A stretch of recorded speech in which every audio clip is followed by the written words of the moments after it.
പെരിയാറിലെ മത്സ്യക്കുരുതിയിൽ മലിനീകരണ നിയന്ത്രണ ബോർഡിന് നോട്ടീസ് അയച്ച് ഏലൂർ നഗരസഭ. പെരിയാറിലേക്ക് മാലിന്യം ഒഴുക്കുന്ന സ്ഥാപനങ്ങളുടെ വിവരങ്ങൾ നൽകണമെന്നാവശ്യപ്പെട്ടാണ് നോട്ടീസ്. മലിനീകരണം ഉണ്ടാക്കുന്ന സ്ഥാപനങ്ങൾക്കെതിരെ ഉടൻ നടപടിയെടുക്കാനാണ് തീരുമാനമെന്നും ഏലൂർ നഗരസഭാ അധ്യക്ഷൻ സുജിൽ റിപ്പോർട്ടറിനോട് പറഞ്ഞു.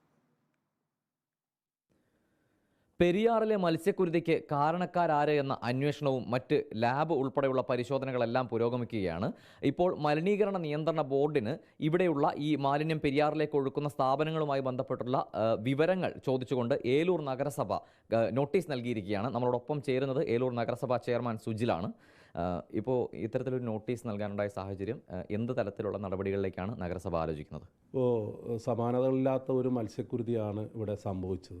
അപ്പോൾ അത് തീർച്ചയായിട്ടും നമ്മുടെ മത്സ്യക്കുരുതി മാത്രമല്ല, നമ്മുടെ ജലം മലിനമായി കഴിഞ്ഞു, വളരെ രൂക്ഷകരമായ അവസ്ഥയിലാണ്. അപ്പോൾ തീർച്ചയായിട്ടും ഇതിനെ സംബന്ധിച്ച് നഗരസഭ കർശനമായിട്ടുള്ള നടപടി സ്വീകരിക്കുന്നതിൻ്റെ ഭാഗമായിട്ടാണ് പൊല്യൂഷൻ കൺട്രോൾ ബോർഡിനോട്, അതായത് നഗരസഭയുടെ 1994 നഗരസഭ ആക്ട് 340A വകുപ്പ് പ്രകാരം ജലസ്രോതസ്സുകളിലേക്ക് മലിനമാക്കുന്നവർക്കെതിരെ നടപടി സ്വീകരിക്കുന്നതിൻ്റെ ഭാഗമായി ഏതെല്ലാം സ്ഥാപനങ്ങളാണ് ഇതിലേക്ക് മലിനജലം ഒഴുക്കിയിരിക്കുന്നത്, അതിൻ്റെ ഭാഗമായിട്ട് മത്സ്യക്കുരുതി ഉണ്ടായിരിക്കുന്നത്, ആ സ്ഥാപനങ്ങളെ സംബന്ധിച്ചുള്ള വിശദമായിട്ടുള്ള റിപ്പോർട്ട് അല്ലെങ്കിൽ ആ സ്ഥാപനങ്ങളുടെ വിവരങ്ങൾ നഗരസഭയ്ക്ക് തരണമെന്ന് ആവശ്യപ്പെട്ടുകൊണ്ട് ഇന്നലെ രാത്രി നഗരസഭയിൽ നിന്നും പൊല്യൂഷൻ കൺട്രോൾ ബോർഡ് ഓഫീസിലേക്ക് നമ്മൾ നോട്ടീസ് കൊടുത്തിട്ടുണ്ട്.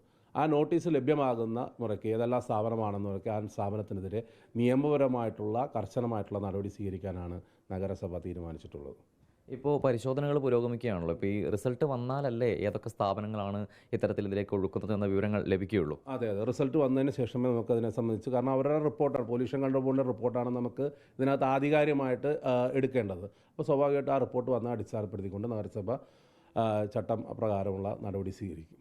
എന്തായാലും ഈ വിഷയത്തിൽ, മത്സ്യക്കുരുതിയുമായി ബന്ധപ്പെട്ട വിഷയത്തിൽ മലിനീകരണ നിയന്ത്രണ ബോർഡിന് കൃത്യമായ വീഴ്ച സംഭവിച്ചു എന്ന നിലപാടിൽ തന്നെയാണ് ഏലൂർ നഗരസഭയുമുള്ളത്. നിലവിൽ ഈ പെരിയാറിലേക്ക് മാലിന്യം ഒഴുക്കിവിടുന്ന സ്ഥാപനങ്ങളുമായി ബന്ധപ്പെട്ട വിവരങ്ങൾ ചോദിച്ചുകൊണ്ട് പൊല്യൂഷൻ കൺട്രോൾ ബോർഡിന് നോട്ടീസ് നൽകിയിരിക്കുകയാണ് ഏലൂർ നഗരസഭ. നിയമ നടപടികളുമായി, പോലീസ് നടപടി ഉൾപ്പെടെയുള്ള നിയമപരമായ നടപടികളുമായി മുന്നോട്ട് പോകുമെന്നാണ് ഏലൂർ നഗരസഭാ അധ്യക്ഷനും അറിയിച്ചിരിക്കുന്നത്. വീഡിയോ ജേർണലിസ്റ്റ് ഹണി തങ്കപ്പനൊപ്പം reporter Ali Akbar Shah, in Reporter, Kochi.